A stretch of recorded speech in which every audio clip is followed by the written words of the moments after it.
Hello everyone, स्वागत है आप सबका आपके अपने चैनल डिफेंस मैनिया पे, जिसमें हम रीजनिंग की सीरीज कर रहे हैं और हर टॉपिक को बहुत अच्छे से समझते हुए उसके क्वेश्चंस करते हुए आगे बढ़ रहे हैं।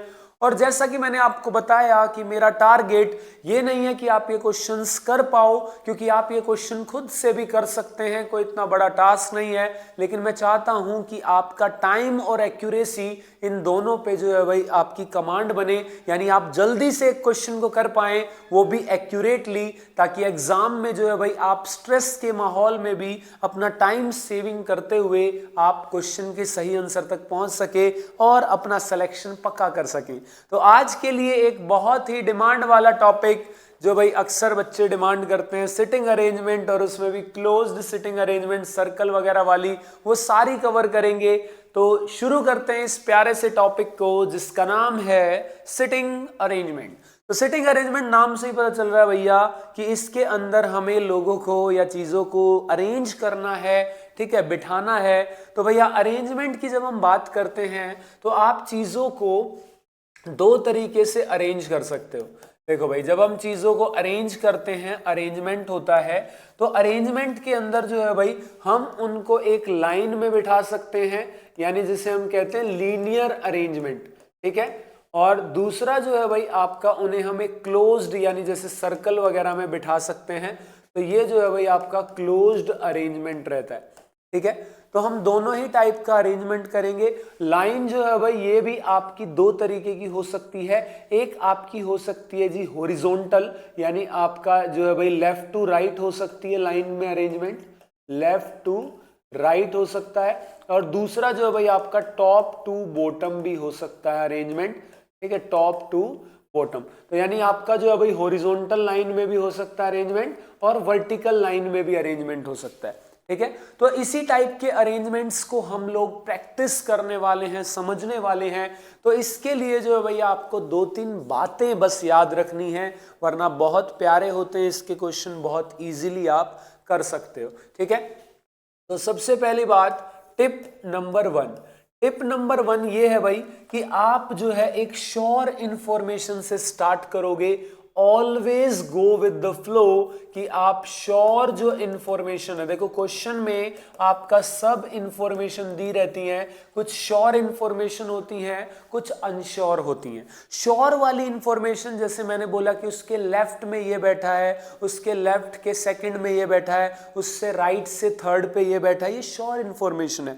मैंने बोला कि ए और बी के बीच में ये बैठा है, तो वो श्योर इंफॉर्मेशन नहीं है। क्यों? क्योंकि ए और बी के बीच में यहां भी बैठ सकता है और ए और बी ऐसे भी हो सकते हैं यहां बैठे, तो हमें पता नहीं है अभी। और जब जिस इंफॉर्मेशन को हम सिंगल केस में ड्रॉ नहीं कर सकते तो वो अनश्योर इंफॉर्मेशन होती है। तो आपको श्योर इंफॉर्मेशन में चलना है। मैं आपको भी क्वेश्चन में सिखाऊंगा भी ये कि कैसे जो है आप अपना टाइम बचा सकते हो बिना कंफ्यूज हुए, ठीक है। उसके अलावा टिप टू जो है भाई, be clear about left right. जैसे अगर आप be clear about left and right, left and right के लिए बच्चे क्लियर रहो।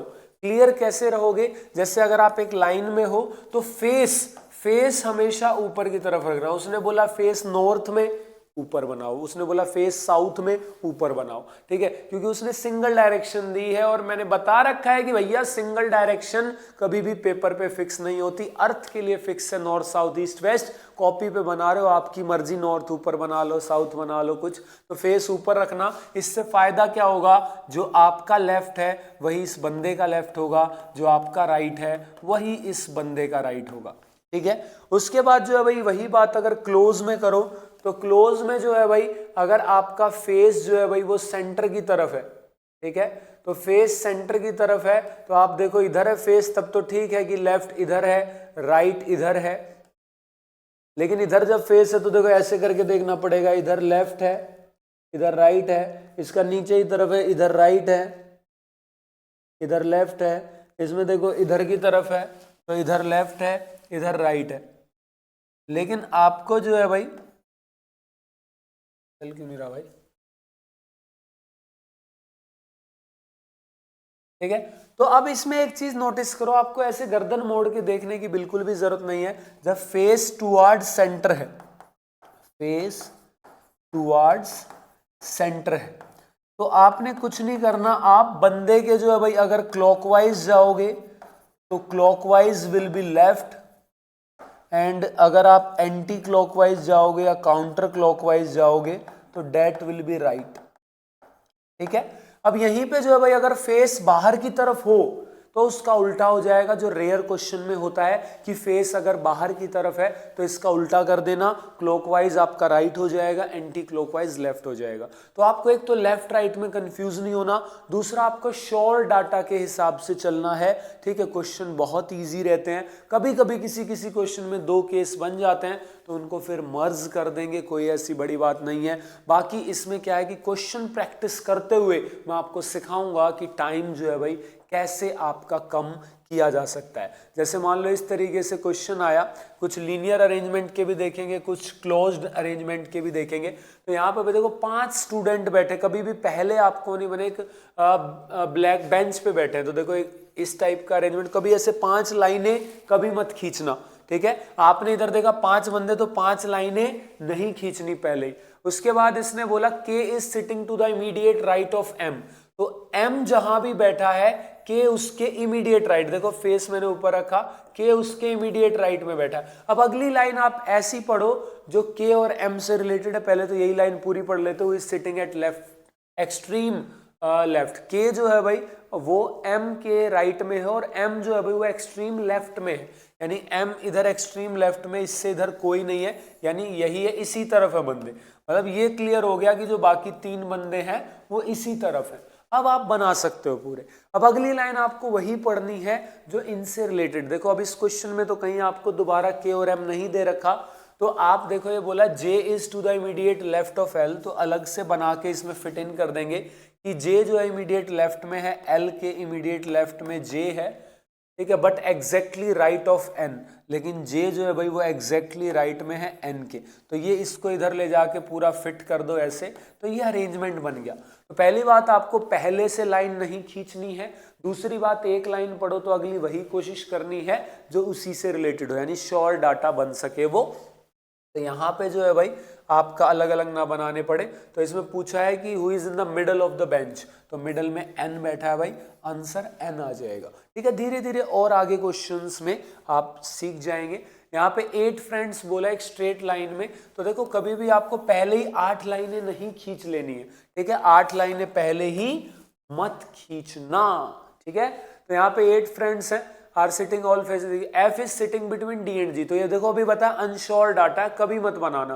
बी इज सिटिंग बिटवीन मत बनाना, E is third to the left of G, ये बनाना। ठीक है, तो जी है, जी के थर्ड लेफ्ट में 1 2 3, यहाँ क्या है ई है।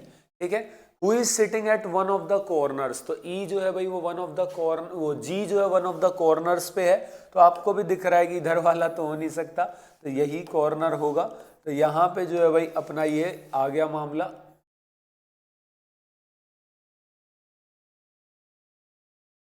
ठीक है, कोई नहीं, इधर बना लेते हैं।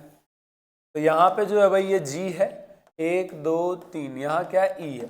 अब जो है भाई उसने बोला, अब देखो एच वाली लाइन, अब हम बोले ई और जी से रिलेटेड देखेंगे, तो उसने बोला यहाँ पे ई और जी से रिलेटेड कोई और लाइन है क्या, तो हमने यहाँ पे देखा is third sitting at one of the corner से, कि ये तो पता चल गया कि बाकी के जो 4 बंदे हैं वो भी इसी तरफ बैठे हैं।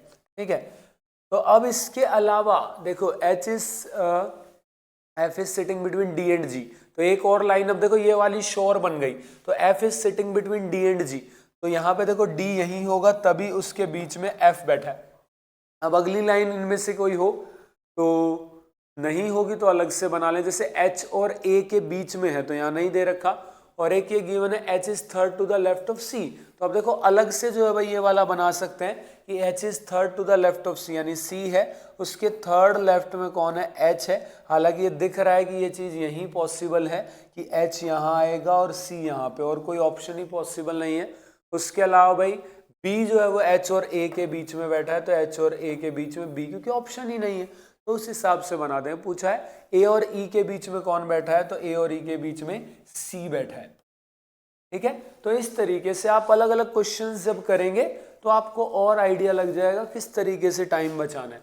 जैसे यहाँ पे बोला भाई कि ये 5 लोग एक बेंच पे बैठे हैं, ठीक है, तो F2 जो है भाई उसके इमीडिएट लेफ्ट में है F4, तो यहाँ पे जो है भाई 2 अगर बैठा है उसके इमीडिएट लेफ्ट में है F4, ठीक है, यानी अपना आपको देखना है कि आपका लेफ्ट राइट, तभी तो मैंने ऐसे लिखवाया था कि फेस ऊपर रखना। अब उसके बाद अगली लाइन पढ़ो जो F4 और F2 से रिलेटेड हो। जैसे यहाँ पे भाई F2 के बारे में दे रखा है कि and F2 has only one neighbour, तो F2 का सिर्फ एक ही नेबर है, इसका मतलब F2 कोने में बैठा है, ठीक है, यानी इधर होंगे बाकी के जो 3 बंदे हैं वो इस तरफ होंगे, तो ये बात हमें यहाँ से पता चल गई।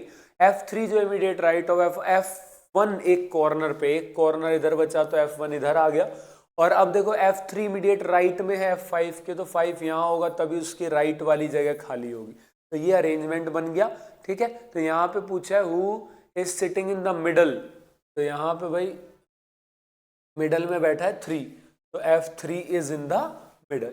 तो इस तरीके से भैया आपको करते जाना है।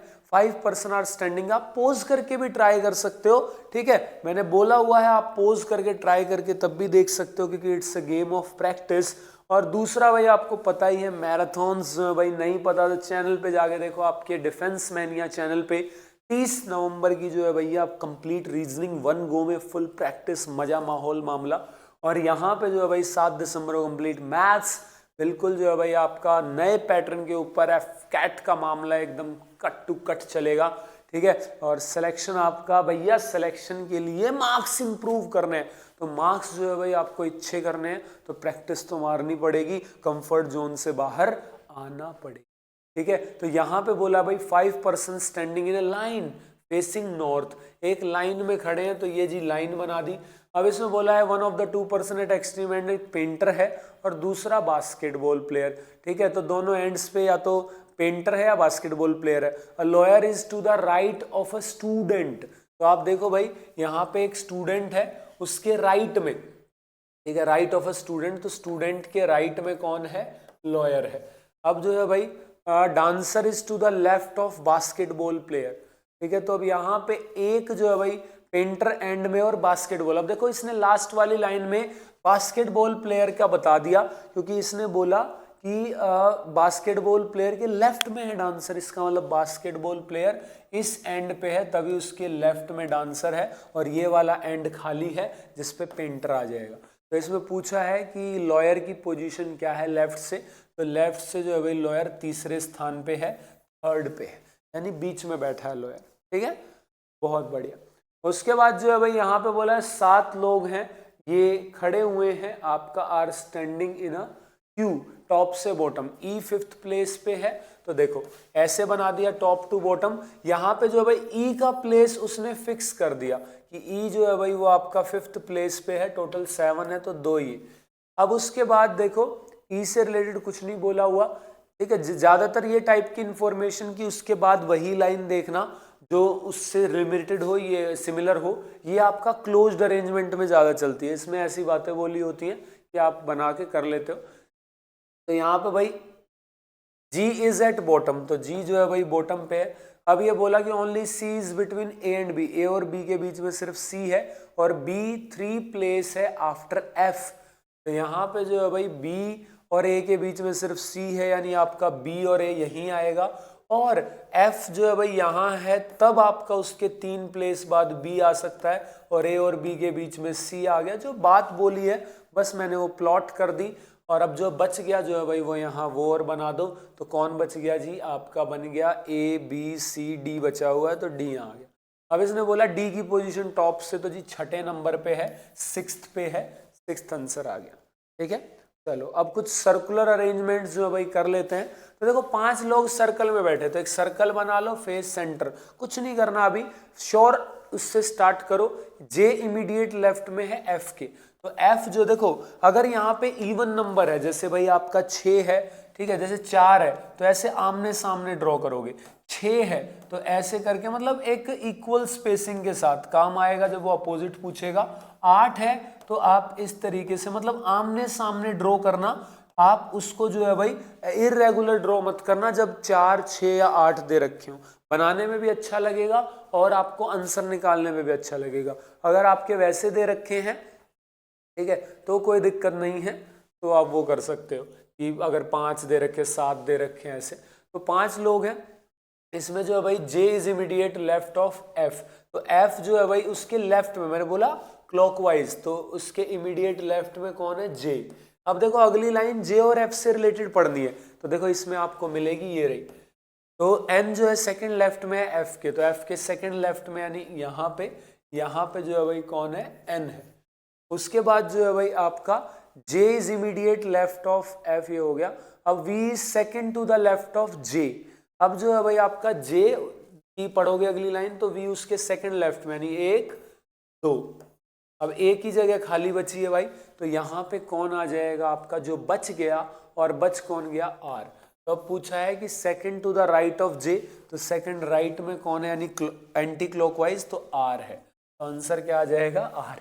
हालांकि देखो कई बार ऐसा हो जाता है इस टाइप के क्वेश्चंस में, जिसकी बात नहीं की होती वही आंसर होता है, लेकिन आई एम नॉट रिकमेंडिंग कि आप ऐसा करें, क्योंकि अगर मान लो ऐसा जब इतना मुश्किल कोई चीज़ हो भाई, सॉल्व करने में बहुत टाइम लग रहा हो या बहुत मुश्किल है, टफ है, तब तो ऐसा करो भी, नहीं तो क्या दिक्कत है, सॉल्व करके फटाफट से आंसर लगा सकते हो।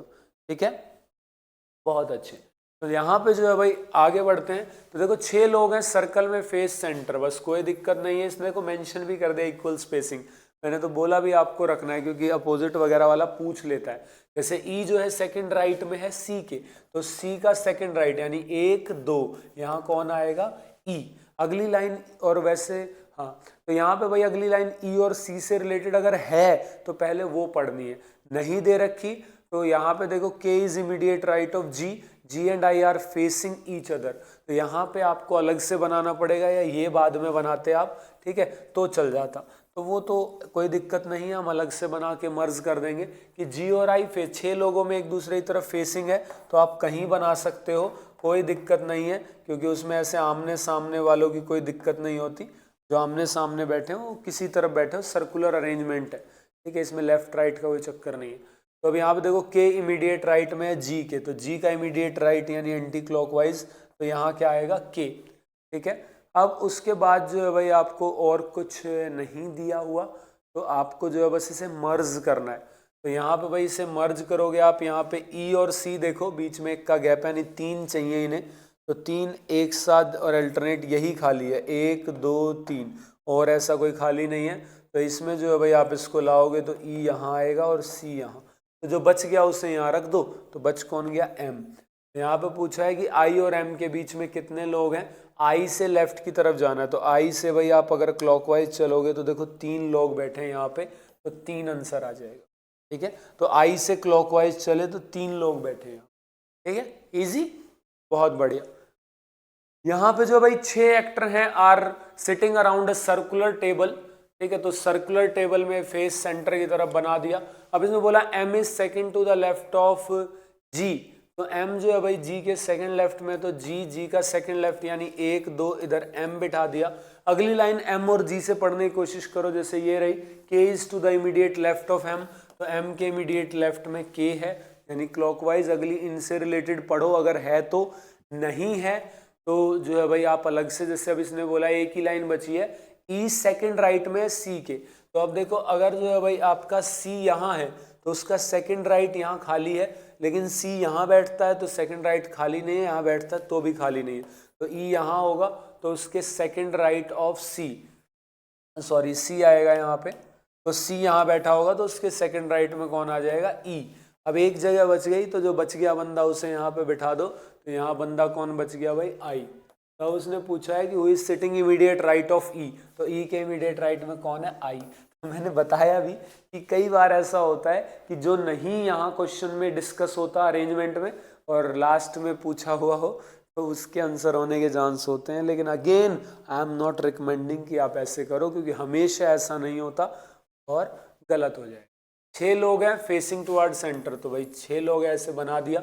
B इमीडिएट राइट में है L के, तो L का इमीडिएट राइट बना दो भाई B को। अगली लाइन B और L से रिलेटेड पढ़ो, तो देखो ये रही L इज सेकंड, मैं बीच में पढ़ूंगा ही नहीं, मैं देखो आपको यही तो टाइम बचाना है बच्चे, यही टाइम बचाना है। सीधा देखो 6 लोग है, ये कोई भी हो कोई दिक्कत नहीं है, 6 लोग है सर्कल फेस सेंटर, फटाफट 2 सेकंड के अंदर पढ़ लिया।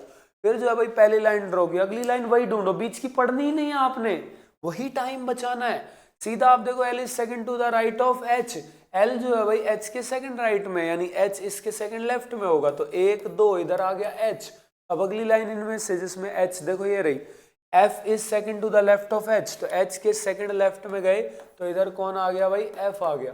ठीक है, अब एक ही लाइन बची है यहाँ पे, D is second to the left of J, तो J जो है भाई आपका कहाँ हो कि उसका सेकंड लेफ्ट खाली हो जहां T आ सके, तो बन गया अरेंजमेंट। अब पूछा third to the left of F, तो F के थर्ड लेफ्ट में कौन बैठा है, J बैठा है, तो आंसर आ जाएगा J।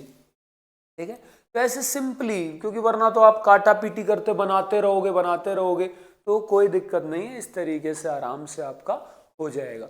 यहाँ पे भाई दिख रहा है 7-8 लोग बैठे एक सर्कल में सेंटर की तरफ, कोई दिक्कत नहीं है, बना लिया। P जो है भाई वो आपका is third to the left of M, तो M के थर्ड लेफ्ट में, यानी 1 2 3, इस बार 8 है, तो इधर P आ गया। अगली लाइन, अच्छा यही पूरी नहीं हुई, second to the right of T, तो P जो है भाई second to the right of T, यानी इसके सेकंड लेफ्ट में T है, तो इसके सेकंड लेफ्ट यानी 1 2 यहाँ T है। अब अगली लाइन जिसमें P T और M से रिलेटेड कुछ दे रखा हो, तो यहाँ पे जो भाई N is second to the right of P, तो P के सेकंड राइट में N बैठा है। ठीक है, अगली लाइन जो है भाई आप पढ़ोगे ये वाली की W जो है भाई वो सेकंड राइट है M के, तो M के सेकंड राइट में कौन है, W है, और R जो है सेकंड राइट में है W के, तो R इधर आ गया। अब उसके बाद F जो है वो P का नेबर नहीं है, तो F यहाँ आ जाएगा, जो जगह बची उसे यहाँ लिख दो, तो H बचा। अब पूछा है कि इमीडिएट राइट में कौन है P के, तो देखो अगेन H। तो भाई देखो होता है ऐसा, लेकिन again I am not recommending कि आप ऐसे आंसर मार्क करो। ठीक है, ये कब काम आ सकती है, मान लो भाई आप CBT दे रहे हो, कंप्यूटर बेस्ड एग्जाम दे रहे हो, और 2 सेकंड बची हैं, 2 सेकंड बची हैं, सॉल्व करने का टाइम नहीं है, तो अगर आपको रिस्क लेना है तो ऐसे ऑप्शन के साथ ले सकते, तो वो वाली चीज के लिए बता रहा हूं मैं ये, वरना डोंट ट्राई दिस, वो डिस्क्लेमर होता है, don't try this at exam या in exam, try it at your own risk, अपने रिस्क पे ट्राई करें। तो 6 लोग हैं भाई एक सर्कुलर टेबल में बैठे हैं, ठीक है जी, ये सर्कल बना दिया, 6 लोग बैठे centre, P second to the right of S, तो S है इसके सेकंड राइट में, यानी हम चले जाएंगे जी आपका 1 2, तो यहाँ आ जाएगा P, यानी एंटी क्लॉकवाइज।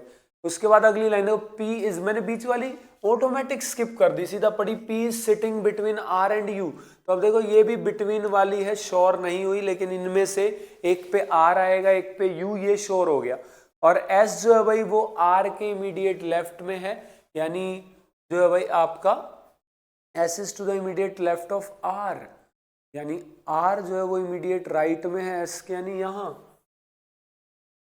हाँ तो बस फिक्स हो गया R, तो U यहाँ आ जाएगा। अब जो है भाई आपका T के इमीडिएट लेफ्ट में Q बैठा है, यानी T अगर यहाँ बैठेगा तभी उसका इमीडिएट लेफ्ट खाली है, तो ये अरेंजमेंट बन गया। P और S के बीच में कौन है, तो P और S के बीच में R है, तो ये R जो है भाई आंसर आ गया। यहाँ पे जो है भाई 8 लोग हैं सिटिंग क्लॉकवाइज और इक्वल डिस्टेंस पे, तो ये जो है भाई देखो डायरेक्शन और इसको मिक्स कर दिया कि भाई देखो 8 लोग हैं और इसमें पोजीशन सिंपली बोली है कि ये क्लॉकवाइज बैठे हैं, कहाँ से शुरू करना, सेम सीक्वेंस में बैठे हैं, यानी A, अब आप क्लॉकवाइज में चले जाओगे B C D E F G H ऐसे। अब इसने बोला कि अगर D जो है भाई वो साउथ वेस्ट फेस कर रहा है, यानी ये वाला फेस जो है भाई अगर इसका साउथ वेस्ट है, तो आपको बताना है who is sitting third to the right of H। तो इसमें तो देखो मैं पूछा ही नहीं कुछ, वैसे ही कंफ्यूज कर रहा था वो, वरना इसने बस ये पूछा है कि who is sitting third to the right of H, तो H के थर्ड राइट में नहीं 1 2 3 E बैठा है, तो इसमें इस डायरेक्शन का तो कोई रोल भी नहीं था, वरना कई बार ये पूछ लेता इसका फेस इधर है तो H का बताओ, E का बताओ, किसी और का फेस पूछ लेगा, तो आपको जब एक डायरेक्शन मेंशन कर दी तो बाकी की डायरेक्शन पूछ सकता है, कोई उसमें दिक्कत वाली बात नहीं है। यहाँ पे भाई उषा, दामिनी, अमीषा, मंजू, ललिता, ठीक है, हर्षिता, ठीक है, तो ये सब बैठे हैं भाई एक राउंड टेबल में, तो ठीक है। पहली लाइन बोली है Usha is opposite to Damini, तो 6 लोग है भाई, हो सकता है, ठीक है, कहीं भी उषा बना दो सामने दामिनी, ये बाकी के जो है भाई ऐसे सिमेट्रिकली है। अब अगली लाइन वो पढ़ो जिसमें अब उषा और अपोज, हालांकि यही लाइन बची हुई है अभी। Usha is opposite to Damini, Damini is sitting to the, who is to the right of Manju. ठीक है, तो मंजू के राइट में है दामिनी, यानी मंजू दामिनी के लेफ्ट में, यानी मंजू इस तरफ है। इमीडिएट नहीं बोला हुआ तो थोड़ी देर इसको होल्ड कर लेते हैं। उषा जो है भाई अमीषा और हर्षिता के बीच में है, तो उषा अमीषा और हर्षिता के बीच में, यानी एक तरफ इधर तो मंजू की फिक्स हो गई है क्योंकि यहाँ तो उषा के बगल में कौन, अमीषा और हर्षिता बैठेंगे, और हर्षिता मंजू के बगल में नहीं है, तो इसका मतलब यहाँ अमीषा बैठेगी, हर्षिता इस तरफ बैठेगी, बची ललिता वो यहाँ बैठेगी। तो पूछा है राइट ऑफ ललिता कौन है, तो ललिता के राइट में हर्षिता है, तो आंसर आ जाएगा हर्षिता। ठीक है, इजी पीजी, ओके रिपोर्ट है। देखो यहाँ पे भाई 8 एग्जीक्यूटिव सर्कुलर टेबल में बैठे हैं, तो हमने बना दिया जी सर्कुलर टेबल। उसके बाद जो है भाई आपका यहाँ पे J is second to the right of P, तो P बना दिया उसका सेकंड राइट, यानी आपका यहाँ पे आ गया J। अब अगली लाइन मैंने बोला, हालांकि यही पूरी नहीं हुई, who is third to the right of K, यानी P जो है वो K के थर्ड राइट में है, यानी K इसके थर्ड लेफ्ट में है। 1 2 3, तो यहाँ K आ गया, ये बची हुई साइड्स बना ली। अब जो है भाई अगली लाइन पढ़ो जिनमें इनमें से कोई दे रखा हो, जैसे यहाँ पे दे रखा है कि O sits between P and J, तो P एंड J के बीच में O बैठा है, और M सेकंड लेफ्ट में है O के, तो O के सेकंड लेफ्ट में M है। उसके बाद जो है भाई L आपका नेबर नहीं है K और N का, तो K के नेबर छोड़ दो, ठीक है, N तो है ही नहीं, एक ही जगह बची, तो यहाँ L आ गया। ठीक है, अब N बचा है भाई, तो N यहाँ नहीं आ सकता, यहाँ आएगा, सब गिवन रहता है क्वेश्चन में। अब जो मिसिंग है भाई वो यहाँ लिख दो, तो मिसिंग क्या है भाई, JKLMNOP, क्यू मिसिंग है, तो क्यू यहाँ आ जाएगा। अब पूछा है who is immediate left of L, तो L के इमीडिएट लेफ्ट में क्यू। अगेन आप जो है भाई देख सकते हैं आंसर में ऊपर कहीं क्यू नहीं था, और क्यू से रिलेटेड क्वेश्चन नहीं पूछा था, मतलब यहाँ क्यू नहीं था, तो आंसर में क्यू आया। तो ऐसा होता है, लेकिन ये इत्तेफाक है। दोबारा मैं कह रहा हूँ कि इसके भरोसे अगर टाइम हो तो आंसर मत करना, सॉल्व कर लेना, 10-20 सेकंड की बात है, ज़्यादा नहीं। यहाँ पे जो है भाई ये देखो KLMNO, ये भाई 3 3 6 7 लोग बैठे हैं, तो इसमें सिमेट्री की जरूरत नहीं है। जैसे पहला बिटवीन वाला है तो इसको स्किप कर दो। उसके बाद भाई K third to the left of O, तो O के थर्ड लेफ्ट में, यानी 1 2 3, यहाँ पे कौन है जी, K है। अगली लाइन K और O से रिलेटेड हो तो कोई दिक्कत नहीं, बढ़िया। L जो N और O के बीच में है, तो अभी हमें नहीं पता कि इधर और इधर में से किस तरफ वो है, मतलब इधर है N तो L इधर आएगा, इधर है तो इधर। अगला जो है भाई अलग से दे रखा है Q second to the left of M, who is third, who is to the left of P, तो इसको अलग से बना लो, या तो अगर उससे रिलेट नहीं कर पा रहे तो ठीक है। उसके अलावा बाकी एक और तरीका है इसका, उसमें आपको यही चेक करना पड़ेगा कि जैसे अब मान लो L N और O के बीच में, तो एक तो ऑप्शन यहाँ है कि L इधर आ जाए, ठीक है, L इधर आ जाए, और आपका N जो है भाई और के बीच में है, यानी N इधर आ जाए और L इधर आ जाए, तो ये तीन ही जगह बची।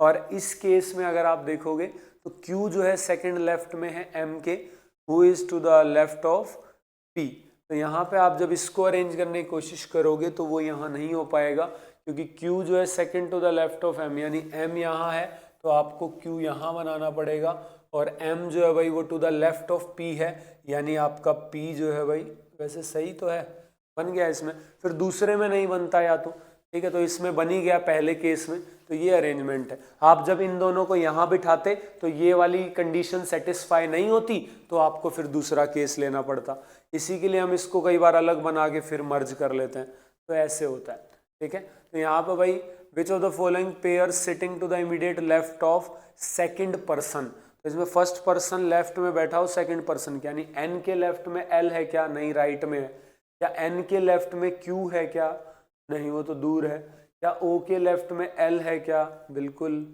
क्या K के लेफ्ट में M है क्या, नहीं, तो आंसर क्या आ जाएगा, C।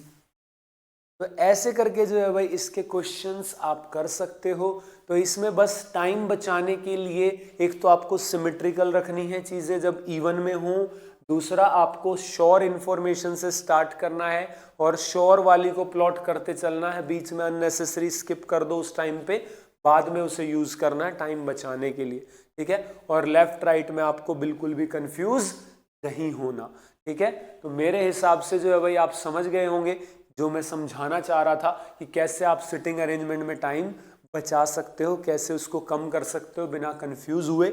अलग अलग टाइप के क्वेश्चन हमने यहाँ पे डिस्कस करने की कोशिश की। उसके अलावा आपको पता ही है भाई, ठीक है, इतनी बार बताने बाद, ठीक है, मिस नहीं होनी चाहिए, रिमाइंडर ऑन कर लेना, ठीक है। आपके लिए ये सारी मेहनत हो रही है, ठीक है, तो डोंट मिस इट, ठीक है। तो आपका 23 तारीख अगेन रीजनिंग और 7 को मैथ्स के लिए इसी चैनल पे, तो सब्सक्राइब ठोक दो, लाइक ठोक दो, रिमाइंडर ऑन कर लो, ठीक है। मैं कह रहा हूं पेपर पे लिख के सामने चिपका लो, ठीक है। सबको बता दो जी 30 तारीख को और 7 तारीख को मैं हूं बिजी, क्योंकि भैया मुझे अपना डिफेंस मैनिया साथ अपना सिलेक्शन पक्का करना है, तो मैं बिजी हूं, ठीक है। अपने सारे और प्लान्स कैंसिल कर दो और लाइव हमारे साथ जुड़ जाना, ठीक है, क्लास के अंदर, ठीक है। तो मिलते हैं जी आपका सिलेक्शन पक्का कराने के लिए। तो see you all in the class, keep learning, keep growing. जय हिंद, बाय बाय।